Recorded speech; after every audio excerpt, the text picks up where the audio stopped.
Ty fahafito farany zany de mamitiny daholo iresadresaky niarahantsika tamiko teo igny zany. Manomboka amin'ny dimy voalohany hatramin'ny dimy fahafito zao.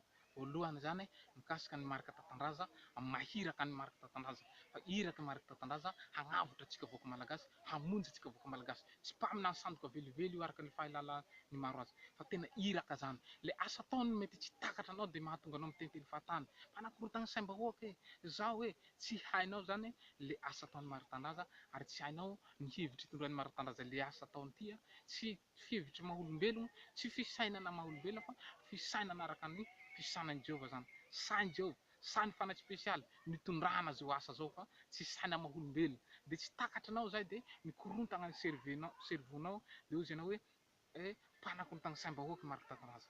Zay zany mikasika an'igny. Le fanjakam-pisorony ihany koa. Fanjakam-pisorona.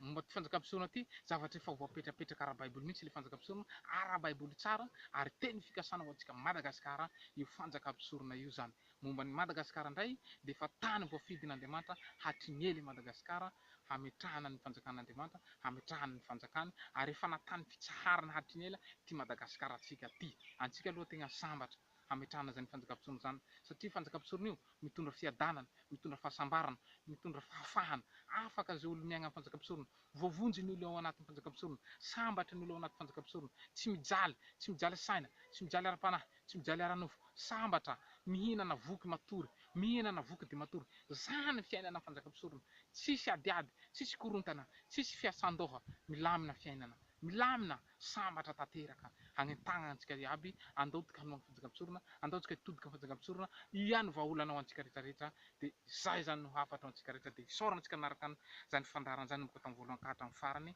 De mirary antsika koa hagnaraka ny manaraka rehefa misy ny avoaka koa magnaraka any, hagnentana antsika mba hanaraka hatrany mba tsy ho kivy zany manaraka ny fandaharana iarahantsika amiko zany ato amin'ny tambazotra sosialy. Misaotra tompoko.